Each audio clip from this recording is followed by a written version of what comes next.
Hello everyone, कैसे हैं आप लोग। आई होप कि आप सब अच्छे होंगे। मैं रोहित सर सबसे पहले आप सबका बहुत बहुत स्वागत करता हूं आपके अपने YouTube channel English classes bye Rohit sir.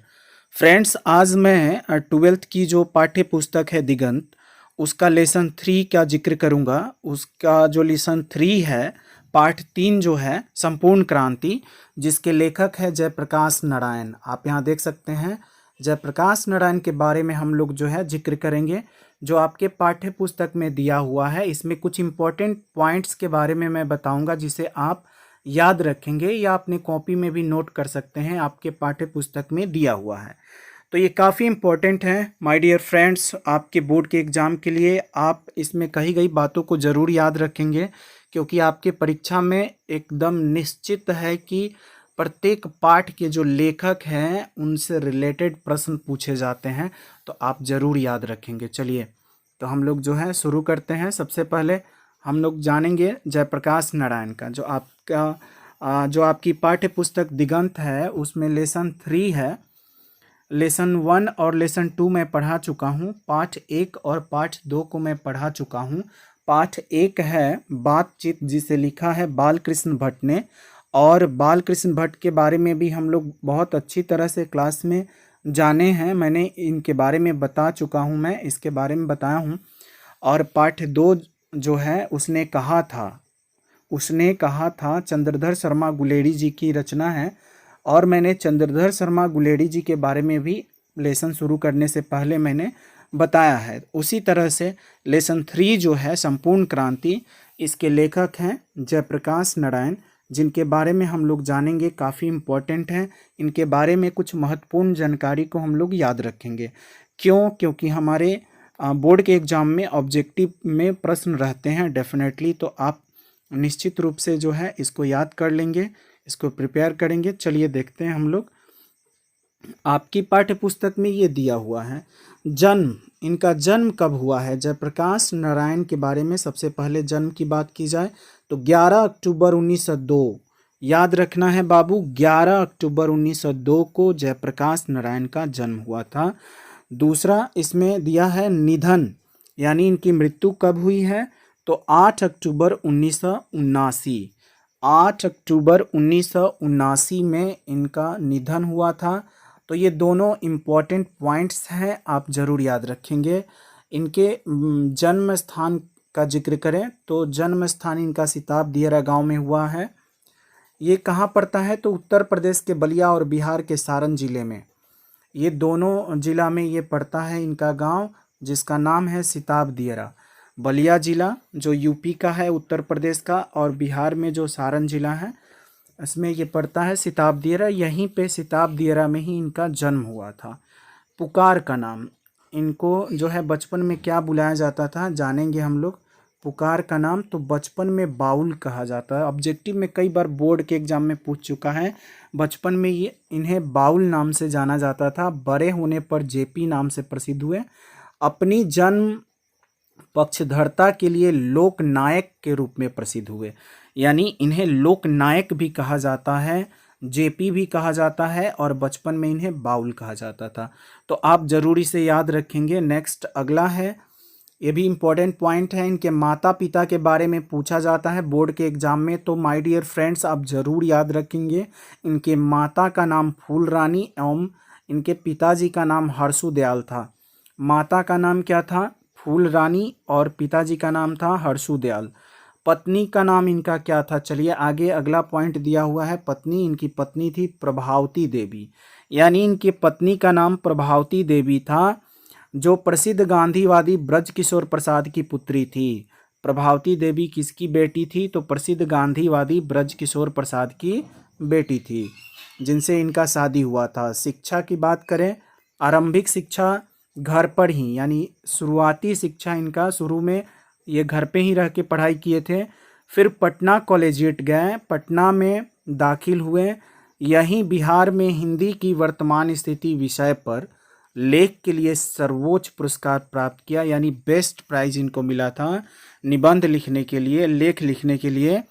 और वो लेख किस पर लिखना था, तो बिहार में हिंदी की वर्तमान स्थिति, इस पॉइंट पर जो है इन्हें लिखना था लेख, जिसके लिए इन्हें बेस्ट प्राइज यानी सर्वोच्च पुरस्कार इनको मिला था। इसके बाद पटना कॉलेज, पटना में प्रवेश। असहयोग आंदोलन के दौरान शिक्षा अधूरी छोड़ी, असहयोग आंदोलन में भाग ले लिए, जिससे इनका शिक्षा जो था, एजुकेशन जो था, वो इनकम्प्लीट रह गया। फिर 1922 में शिक्षा प्राप्ति के लिए अमेरिका गए।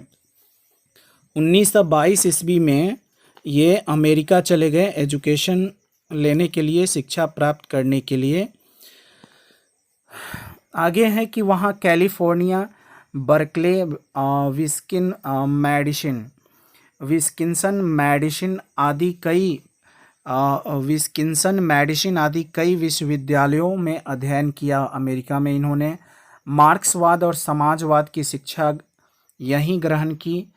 आगे बोल रहे हैं इसमें कि माँ की अस्वस्थता के कारण पीएचडी न कर सके और देश लौट आए। देखिए, अमेरिका में गए थे एजुकेशन लेने के लिए, वहाँ पे मजदूरी करके इन्होंने अपनी पढ़ाई जो है वहाँ कंप्लीट की और वहीं से ये पीएचडी करना चाहते थे, बट इनकी माँ का तबीयत खराब हो जाने के कारण ये अपना शिक्षा वहाँ से पीएचडी कंप्लीट नहीं कर पाए और देश लौट आए। आगे इसमें इनके बारे में बता रहा है कि इनका राजनैतिक जीवन कैसा था। ध्यान से सुनिएगा। 1929 में कांग्रेस में शामिल हुए थे। 1932 में सविनय अवज्ञा आंदोलन के दौरान जेल गए। जेल से बाहर निकलकर कांग्रेस के अंदर ही कांग्रेस सोशलिस्ट पार्टी के गठन में अहम भूमिका निभाई। 1939-1943 में भी जेल गए। 1942 के आंदोलन से विशेष प्रसिद्धि मिली।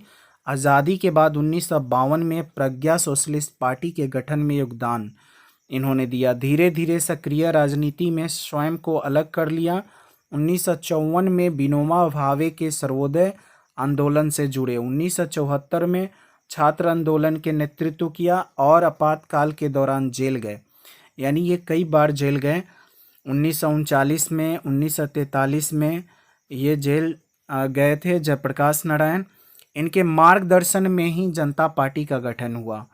ये इनके ही देखरेख में जनता पार्टी का गठन हुआ। नेक्स्ट आगे हैं कृतियाँ, इनकी कौन कौन सी कृतियाँ रही हैं। कृतियाँ इनकी जो है आपको याद रखना है कि रिकंस्ट्रक्शन ऑफ इंडियन पॉलिटी, कुछ कविताएं भी लिखी इन्होंने, डायरी एवं निबंध भी प्रकाशित हुए इनके।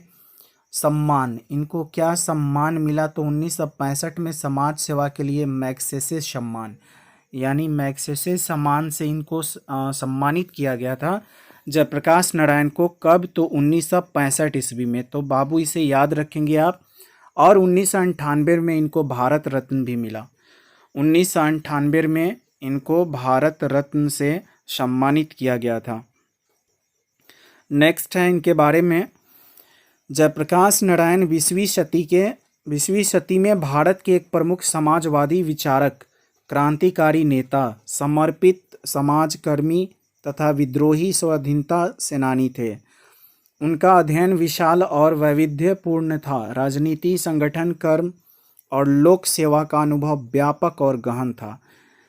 भारतीय जनता में उनकी अस्थायी विश्वसनीयता और प्रतिष्ठा थी। निष्ठा और अध्यवसाय से परिपूर्ण अपने सक्रिय रचनात्मक सार्वजनिक जीवन में उन्होंने अंतर्राष्ट्रीय पहचान और प्रतिष्ठा कमाई। वे अपने समय में विश्व के कुछ चुने हुए लोकतांत्रिक नेताओं में से एक थे।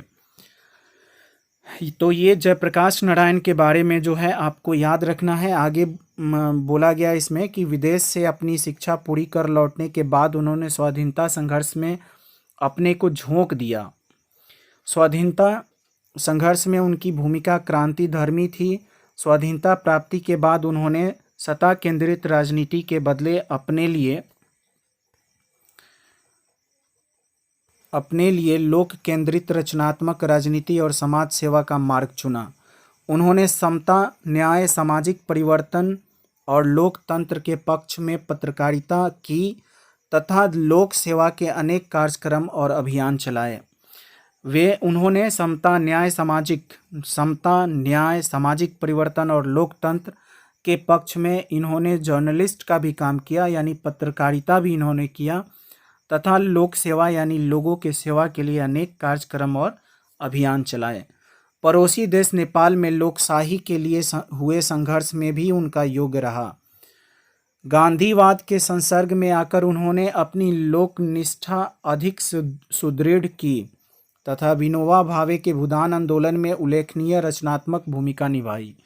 60 के दशक में अपनी ईमानदारी, त्याग और निस्वार्थ लोक सेवा के कारण जनता के बीच अर्जित अपना विश्वसनीयता के चलते उन्होंने डाकुओं के हृदय परिवर्तन और पुनर्वास को लेकर उल्लेखनीय उपलब्धियां हासिल की। नेक्स्ट है, आगे जब देश में आपातकाल लागू हुआ और जनतांत्रिक अधिकारों का क्रूरतापूर्ण दमन किया जाने लगा, तब बिहार, गुजरात सहित समूचे देश में छात्रों और युवाओं का आक्रोश फूट पड़ा।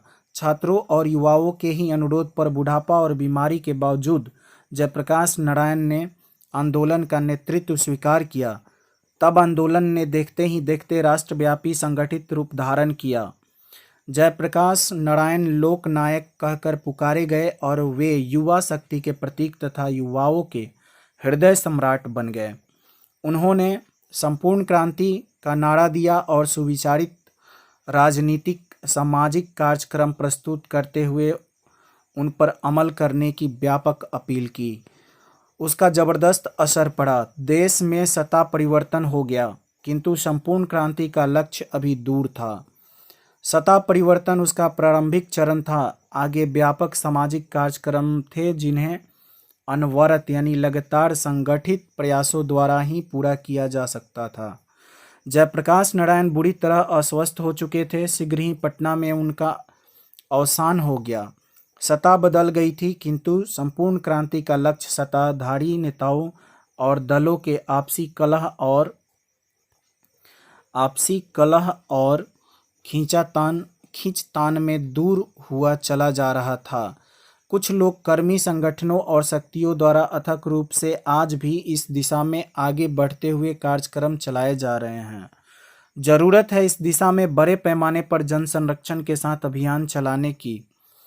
यहाँ 5 जून 1974 के पटना के गांधी मैदान में दिए गए जयप्रकाश नारायण के संपूर्ण क्रांति वाले ऐतिहासिक भाषण का एक अंश प्रस्तुत है।